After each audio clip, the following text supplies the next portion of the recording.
Hello, good morning students. This video is for Standard 7 Subject Science. In this video lecture, we will go ahead in our chapter number 14 Electric Current and its Effects. तो electric current के बारे में हमने last lecture में पढ़ा था और उसकी इफेक्ट्स यानी कि उसकी टू इफेक्ट्स होती, एक तो हीटिंग इफेक्ट एंड एक मैग्नेटिक इफेक्ट। तो हीटिंग इफेक्ट के बारे में हमने थोड़ा सा जाना था कि हमारे पास ऐसे बहुत सारे अप्लायंसेस है कि जो इलेक्ट्रिसिटी की हीटिंग इफेक्ट को यूज करते हैं, जैसे कि आयरन, फिर electric geyser, electric heater, room heater, ये सारे कौन से प्रिंसिपल पर बेस है? Heating effect of electricity. तो अभी हमें इसके बारे में आगे पढ़ना है। तो यहाँ पे पेज नंबर 165 में हमें एक एलईडी बल्ब के बारे में इंफॉर्मेशन दी गई है। इनकैंडेसेंट इलेक्ट्रिक बल्ब्स फिगर 14.12 में जो पहले के टाइम पे यूज करते थे और अभी भी यूज कर रहे हैं, वो वाले जो बल्ब है वो उसके बारे में बताया गया है। Incandescent electric bulbs are often used for lightning but they also give heat. हम उसको लाइटनिंग के लिए यूज करते हैं पर वो हीट भी प्रोड्यूस करते हैं। It means that a part of electricity consumed is used in producing heat. यानी लाइटनिंग करने के लिए वो इलेक्ट्रिसिटी यूज करता है, तो हीटिंग के लिए भी इलेक्ट्रिसिटी यूज हो जाती है, जो क्या है इलेक्ट्रिसिटी का वेस्टेज, क्योंकि वो हीटिंग हमें कुछ काम की नहीं है। This is not desirable as it results in the wastage of electricity. The fluorescent tube lights and compact fluorescent lamps (CFLs) are better electricity efficient lighting source। तो ये जो दोनों ट्यूबलाइट्स है वो जो incandescent इलेक्ट्रिक बल्ब है उससे ज्यादा अच्छी है। Nowadays the use of light emitting diode LED lights bulbs is increasing for producing a given intensity of light। अभी हम लोग कौन से बल्ब यूज करते हैं? LED bulb. LED bulbs consume less electricity as compared to incandescent bulbs और fluorescent tubes.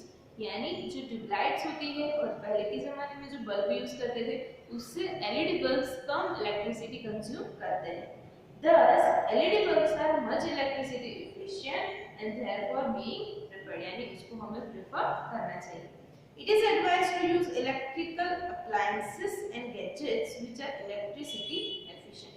हमें कौन से इलेक्ट्रिक गैजेट यूज करने चाहिए जो इलेक्ट्रिसिटी एफिशिएंट हो? Bureau of Indian Standards, New Delhi, assigns a standard mark on products called ISI mark, which is an assurance of conformity to the specification given on the products। यानी कि जो ISI mark होता है कौन देता है? Bureau of Indian Standards, जो new Delhi में वो ये प्रोडक्ट को ISI मार्क प्रोवाइड करता है। मतलब कि इससे क्या कंफर्मेशन हो रही है कि जो भी हम इलेक्ट्रिक प्रोडक्ट यूज कर रहे हैं वो कैसी है? इफिशिएंट इलेक्ट्रिसिटी प्रोवाइड कर रही है, यानी कि इसमें वेस्टेज कम हो रहा है। It is therefore suggested to use ISI mark product. यानी हमें ISI मार्क वाले प्रोडक्ट्स यूज करने चाहिए। Note, fluorescent tubes and CFLs contain mercury vapor, toxic in nature, therefore damaged fluorescent tubes or CFLs need to be disposed of safely।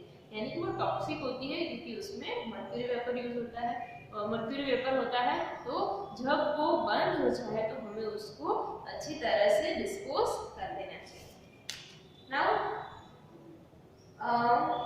जैसे कि हमने पढ़ा था कि बल्ब है वो कैसे ग्लो करता है, तो उसका जो फिलामेंट होता है वो कुछ टेम्परेचर तक हीट होता है, गर्म होता है, तो उसकी वजह से फिर वो शाइनिंग करता है, लाइटनिंग करता है और आपका बल्ब है वो ग्लो होता है। If a large current passes through a wire, the wire may become so hot that it may even melt and break. But is it possible for a wire to melt and break? यानी कि अगर वो उस पर बहुत ज्यादा temperature लगेगा यानी कि बहुत ज्यादा लगेगी तो वो वायर मेल्ट भी हो सकता है और पिघल भी सकता है, यानी कि टूट भी सकता है। तो क्या सारे वायर में ऐसा हो सकता है? यहाँ पे हमें एक्टिविटी 14.4 गिवन है। Make the circuit we use for activity 14.3 again, however replace the cell with a battery of 4 cells, also in place of the nitron wire tie a thin strand of steel। यानी कि पहले हमने हमने micro wire use किया था, अब हमें steel का वायर यूज करना है और क्या करना है, सेल की जगह में 4 सेल वाली बैटरी यूज करनी है, यानी वो इलेक्ट्रिसिटी ज्यादा पास ऑन करती है। The steel wool is commonly used for cleaning utensils and is available in grocery shop। जो हम घर पे यूटेंसिल वॉश करने के लिए यूज करते हैं वो स्टील वायर भी हम ले सकते हैं। If there are any fans in the room, switch them off। यानी कि फैन ऑफ कर देना है, क्यों? क्योंकि वो हीट को मतलब कम करता है ना, गर्म एटमॉस्फेयर नहीं रहने देता है, इसलिए ज्यादा हीटिंग प्रोवाइड करने के लिए हमें जो कूलिंग देते हैं फैन को बंद कर देना है। Now pass the current through the circuit for some time. Observe the strand of steel wool carefully. Not what happens? Does the strand of steel wool melt and break? यानी जब आप इलेक्ट्रिसिटी प्रोवाइड करोगे तो क्या होगा, उसकी heating effect की वजह से जो स्टील का वायर है वो मेल्ट हो जाएगा और ब्रेक भी हो सकता है।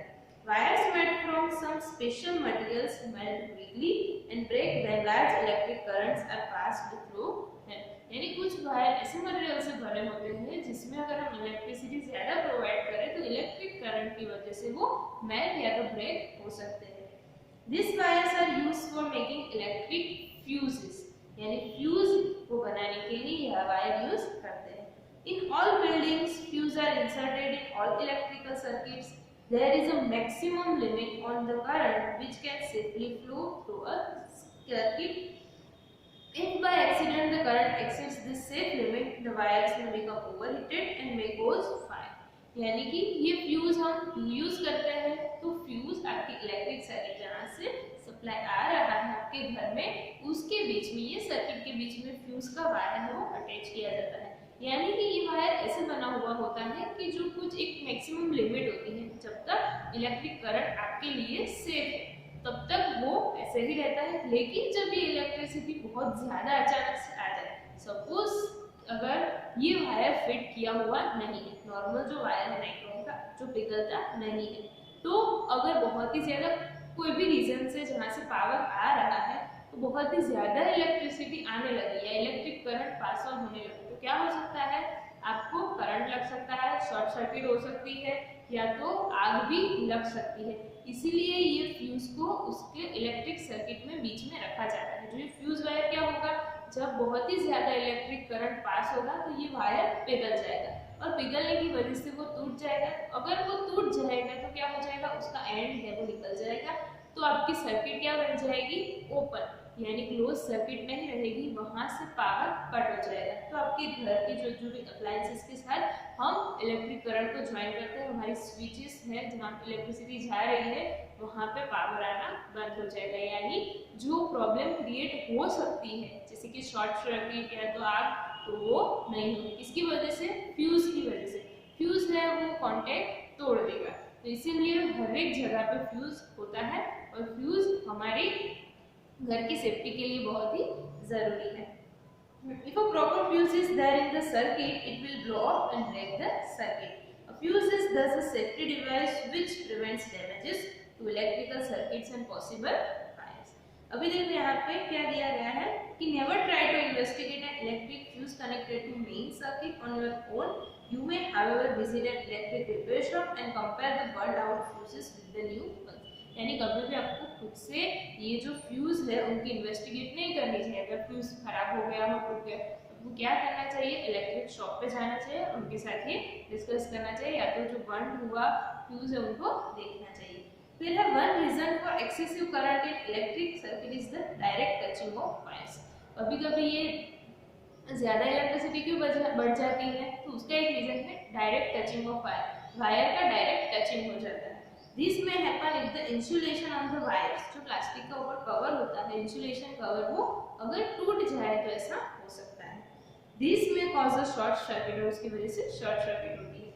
Another reason for excessive current can be the connection of many devices to a single socket। यानी घर पे आपके जो एक सॉकेट होता है यानी कि स्विच बोर्ड, अगर वहाँ बहुत सारे अगर आप कनेक्शन रखो तो एक साथ उसको बहुत ज्यादा अप्लायंसेस को इलेक्ट्रिक करंट प्रोवाइड करना पड़ता है, तो उसकी वजह से भी कभी कभी लोड बढ़ जाता है। This may cause overload in the circuit. You might have read reports in newspapers about fires caused by short circuits and overloads. तो यहाँ पे आप सबको केयरफुल रहना चाहिए। अभी यहाँ पे दिया है मिनिएचर सर्किट ब्रेकर। जो हम फ्यूज की जगह यूज करते हैं। These days miniature circuit breakers are increasingly being used in place of fuses, यानी फ्यूज की जगह पे ये यूज होते हैं MCBs. These are switches which automatically turn off when current in a circuit exceeds the set limit. You turn them on and the circuit is once again complete. Look for ICI mark on MCBs. Fuse में क्या होता है, जब बहुत ज़्यादा current आता है तो उसकी वजह से आपकी इलेक्ट्रिक सर्किट ब्रेक हो जाती है, टूट जाती है, तो फिर क्या करना पड़ता है, आपको उसको रिपेयर करवाना पड़ता है, नया फ्यूज लगाना पड़ता है। लेकिन यहाँ पे क्या हो रहा है, एक मशीन होती है, तो उसमें जब भी बहुत ही ज़्यादा करंट आता है तो उसकी स्विच है वो खुद से ही बंद हो जाती है, यानी जो करंट है वो पास होना बंद हो जाएगा। लेकिन जब ये खत्म हो जाएगा तब फिर से स्विच ऑन कर सकते हो, तो ये सिंपल है। और उसमें भी आपको ISI मार्क देख के लेना चाहिए। Always use proper fuses which have been specified for particular applications. Trailing ISI mark. Never use just any wire or strap of metal in place of a fuse. यानी फ्यूज भी आपको अच्छा ISI mark वाला use करना चाहिए, कोई भी wire use नहीं करना है। आपका अप्लायंस कैसा है, आपकी जो सॉकेट है वो कैसा है, उस पर डिपेंड करता है कि कौन सा फ्यूज अच्छा रहेगा। Fuses of different kinds are used for different purposes. Figure 14.40 shows fuses used in our houses. Fuses shown in figure 14.15 are generally used in electrical appliances. यानी सब में अलग अलग, जैसे 14.4 में दिया है वो हमारी बिल्डिंग में, हमारे हाउसेस में यूज होता है, और जो 14.15 में दिया है वो फ्यूज इलेक्ट्रिक जो अप्लायंसेस होते हैं उसमें यूज होता है। We observe that the heating effect of the electric current and learn how to use it to our advantage. यानी हमने ये किसके बारे में जाना, हीटिंग इफेक्ट के बारे में, और हम उसको कैसे फेवरेबल बना सकते हैं, कैसे हम यूज कर सकते हैं फ्यूज की वजह से, हेल्प की मदद से। फिर जो हमारे गैजेट से आयरन, फिर है इलेक्ट्रिक हीटर, तो हम ये इफेक्ट के एडवांटेजेस ले सकते हैं। Now we have to learn about the second effect. The name of the second effect is magnetic, तो उसके बारे में हमें जानना। अभी यहाँ पे आपको एक्टिविटी 14.4 के फाइल गिवन है। Take the cardboard tray from inside a discarded matchbox. Matchbox की जो ट्रे है वो लेनी है। Wrap an electric wire a few times around the cardboard tray. उस ट्रे पे आपको बहुत बार जो वायर है उसको कवर करना है, रैप करना है। Place a small compass needle inside, और उसके अंदर एक स्मॉल कंपास नीडल रखनी है। Now connect the free ends of this wire to an electric cell through a switch as shown in figure 14.7। जैसे फिगर 14.17 में दिया है वैसे आपको सेटअप बनाना है। Note the direction in which the compass needle is pointing. अभी आपको देखना है जो कंपास नीडल है वो कौन सी डायरेक्शन में पॉइंट की हुई है।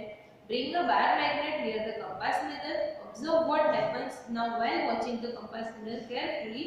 Move the switch to the on position. अभी अगर आप मैग्नेट को, वायर मैग्नेट को उसकी तरफ लाओगे तो कौन सी डायरेक्शन में कर रहे हैं, फिर आपको वो ले जाना है। क्या करना है, आपको इलेक्ट्रिसिटी पास ऑन होने देनी है। इसके लिए हम क्या करेंगे, स्विच ऑन कर देंगे। What do you observe? Does the compass needle deflect? यानी कंपास नीडल डिफ्लेक्ट करती है।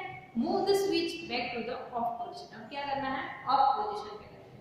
Does the compass needle come back to its initial position? तो क्या हो जाएगा, जब आप स्विच ऑफ कर दोगे तो फिर से वो अपनी पोजीशन पे आ जाएगी।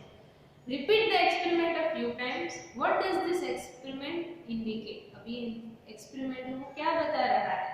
We know that the needle of a compass is a tiny magnet which points in north-south direction. तो वो क्या कर रहा है, नॉर्थ और साउथ डायरेक्शन में एक मैग्नेट की तरह रिएक्ट करता है। We know that the needle of a compass is a tiny magnet. When we bring a magnet close to it, the needle gets deflected. जब हम उसके पास मैग्नेट ले जाते हैं तो वो डिफ्लेक्ट करती है। We have also seen that compass needle gets deflected when the current flows in a nearby wire. जब वायर में हम करंट पास करते हैं तब भी वो डिफ्लेक्ट करती है, और मैग्नेट नजदीक ले जाते हैं तब भी वो डिफ्लेक्ट करती है। तो जब हम इलेक्ट्रिसिटी पास ऑन करते हैं तो हमारा वायर किसकी तरह रिएक्ट करता है, वो एक मैग्नेट की तरह रिएक्ट करता है। When the current flows through a wire, does the wire behave like a magnet? Yes. This is what a scientist called Hans Christian Ørsted also wondered. यानी ये जो साइंटिस्ट हैं उन्होंने भी ये वंडर किया था, मतलब उन्होंने भी ये फील किया था कि ऐसा कैसे हो सकता है। He was the first person who noticed the reflection of compass needle every time the current was passed through the wire. उन्होंने सबसे पहले ऑब्जर्व किया था कि जब करंट पास होता है तो नीडल डिफ्लेक्ट करती है. So when electric current passes through a wire, it behaves like a magnet. This is the magnetic effect of the electric current. In fact, an electric current can be used to make magnets. तो इसी तरह से हम magnet बनाने के लिए electric current को use कर सकते हैं. Do you find this too surprising? Let us try it. Remember not to switch on the current for more than a few seconds at a time. The electromagnet weakens the cell quickly if left connected. यानी जब आप ये activity कर रहे हो तो आपको बहुत देर तक स्विच ऑन नहीं रखनी है क्योंकि इसकी वजह से आपका सेल है वो खत्म हो जाएगा. नाउ इलेक्ट्रोमैग्नेट यहाँ पे एक्टिविटी 14.6 दी गई है. Take around 75 centimetre long piece of insulated plastic और क्लॉथ कवर्ड और इनेमल फ्लेक्सिबल वायर. जो कवर किया हुआ है ऐसा वायर लेना है and iron nail about 6 to 10 centimetre long एक आयरन नेल लेनी है. wind the wire tightly around the nail in the form of a coil. जिससे हम coil बनाते हैं जैसे कि फिगर 14.19 में दिया गया है वैसे आयरन नेल पर उसको बार-बार रैप करना है. Connect the free ends of the wire to the terminals of the cell through a switch as shown in figure 14.19. Place some pins on or near the end of the nail. Now switch on the current. अब क्या करना है जहाँ पे nail का and है वहाँ पे बहुत सारी आपको छोटी-छोटी आयरन नेल्स है वो रखनी है और सॉरी जो पिन्स है वो रखनी है. Now switch on the current. What happens? अगर आप स्विच कर रहे हो ऑन कर रहे हो करंट पास ऑन कर रहे हो तो क्या हो रहा है. Do the pins cling to the tip of the nail? Switch off the current. Are the pins still clinging to the end of the nail? क्या होगा जब आप पावर ऑन करोगे तो इलेक्ट्रिसिटी की वजह से सारे पिन्स है वो उसके साथ नेल के साथ चिपक जाएंगे लेकिन जैसे ही आप उसको स्विच ऑफ कर दोगे फिर से वो सारी निकल जाएगी. The coil in the above activity behaves like a magnet when electric current flows through it. When electric current flows through it यानी कि जब इलेक्ट्रिक करंट उसमें से पास होता है तो आयरन नेल है वो मैग्नेट की तरह रिएक्ट करता है. When the electric current is switched off, the coil generally loses its magnetism. जब हम करंट को बंद कर देते हैं यानी स्विच ऑफ कर देते हैं तो उसका जो मैग्नेटिक पावर है वो लूज हो जाता है. Such coils are called electromagnets. यानी ऐसी कॉइल्स को हम क्या बोलते हैं इलेक्ट्रोमैग्नेट्स यानी जो इलेक्ट्रिसिटी की हेल्प की वजह से मैग्नेट की तरह रिएक्ट करे उसे हम इलेक्ट्रोमैग्नेट्स बोलते हैं.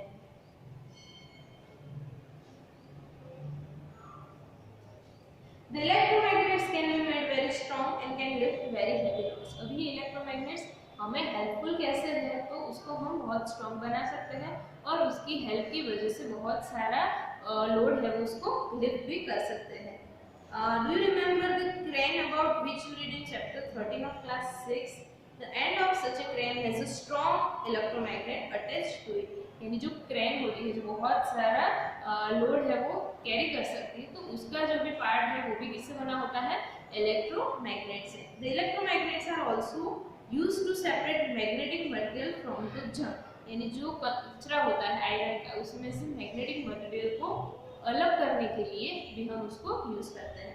Doctors use tiny electromagnets to take out small pieces of magnetic material that have accidentally fallen in the eye. अगर आई की मतलब हमारी आंख में कुछ ऐसा मैग्नेटिक मटेरियल गिर गया जो बहुत ही छोटा हो तो उसके लिए भी छोटे-छोटे मैग्नेट्स इलेक्ट्रोमैग्नेट्स यूज किए जाते हैं. Many toys also have electromagnets inside. तो कुछ टॉयज में भी इलेक्ट्रोमैग्नेट्स होते हैं तो ये इलेक्ट्रोमैग्नेट्स की यूज है. नाउ इलेक्ट्रिक बेल जो हम मोस्टली हम सब ने देखी है तो उसका वर्क कैसा होता है उसका फंक्शन क्या है वो हम सबको पता है. तो ये स्ट्रक्चर कैसे बना हुआ होता है और कैसे वर्क करता है वो हमें इसमें देखना है. We are quite familiar with an electric bell. It has an electromagnet in it. Let us see how it works. वो कैसे वर्क करती है. यहाँ पे फिगर 14.20 दी गई है जिसमें सर्किट दिया गया है. Figure 14.20 shows the circuit of an electric bell. It consists of a coil of wire wound on an iron piece. Iron piece पे बहुत सारे वायर को वाइंड किया गया है. The coil acts as an electromagnet. वो क्या करती है कॉइल को इलेक्ट्रोमैग्नेट की तरह एक्ट करती है. An iron strap with a hammer at one end is kept close to the electromagnet. जो इलेक्ट्रोमैग्नेट है वहाँ पे क्या करा जाता है हैमर, छोटा सा हैमर और आयरन स्ट्रिप है, हैमर के साथ उसको एक एंड पे रखी जाती है क्लोज टू द इलेक्ट्रोमैग्नेट, जो इलेक्ट्रोमैग्नेट है उसके नजदीक। There is a contact screw near the iron strip, और जो आयरन स्ट्रिप होती है उसके नियर एक स्क्रू रखा जाता है। When the iron strip is in contact with the screw, the current flows through the coil, which becomes an electromagnet। यानी कि जो स्क्रू है वो आयरन स्ट्रिप के कांटेक्ट में आता है, तब कॉइल कैसे रिएक्ट करती है, मैग्नेट की तरह रिएक्ट करती है। It then pulls the iron strip, और वो क्या करेगी, आयरन स्ट्रिप को खींचेगी। तो in the process the hammer at the end of the strikes the gong of the bell, जो गॉन्ग ऑफ द बेल होता है उस पे वो स्ट्राइक करेगी। तो क्या होगा, द बेल प्रोड्यूसर साउंड, तो उसकी वजह से आपकी बेल है वो साउंड होगा। यानी कि जब आप स्विच आगे मतलब बाहर से जब आप स्विच ऑन करते हो तो वो जो स्क्रू है वो आयरन स्ट्रिप के कांटेक्ट में आता है, और उसकी वजह से जो हैमर है वो जो बेल होता है उस पे लगती है, तो उसकी वजह से साउंड क्रिएट होता है। However, when the electromagnet pulls the iron strip, it also breaks the circuit, और जब वो उसको पुल करता है तो उसकी वजह से सर्किट ब्रेक हो जाती है। The current through the coil stops flowing, यानी जो करंट है वो पास होना बंद हो जाता है, इसीलिए एक बार ही वो बच के रुक जाती है। लेकिन जब आप फिर से दबाओगे तो फिर से ये कनेक्शन होगा। यानी अगर आपने एक बार दबाया तो इसका मतलब ये नहीं कि वो बचता ही रहेगा, वहाँ पे जो कनेक्शन है वो रुक जाता है। The coil is no longer an electromagnet, it no longer attracts the iron strip. The iron strip come back to its original position, और फिर से वो अपनी ओरिजिनल पोजीशन में आ जाएगी and touches the contact screw again. This completes the circuit. The current flows in the coil and the hammer strikes the gong again. This process is repeated in quick succession. The hammer strikes the gong every time the circuit is completed. This is how the bell rings. तो क्या होता है, एक बार उसके साथ connection में आती है, फिर वो निकल जाती है, और फिर स्क्रू के साथ कनेक्शन में आती है, फिर स्क्रू के साथ कनेक्शन में आती है, तो सर्किट कंप्लीट होती है, और जो कॉइल है वो इलेक्ट्रोमैग्नेट की तरह रिएक्ट करती है। तो इसकी वजह से जो हैमर है उसको वो अट्रैक्ट करेगी। तो जब हैमर है वहाँ पे स्ट्राइक होगा तो फिर से जो बेल है वहाँ पे आवाज होगी। तो ये जो प्रोसेस है वो रिपीट होती रहती है, और इसकी वजह से बेल है वो रिंग करती है। तो ये किसकी हेल्प की वजह से पॉसिबल है, magnetic effect of electricity. I hope यहाँ तक ये लेसन आपको अच्छे से समझ में आ गया होगा। Thank you.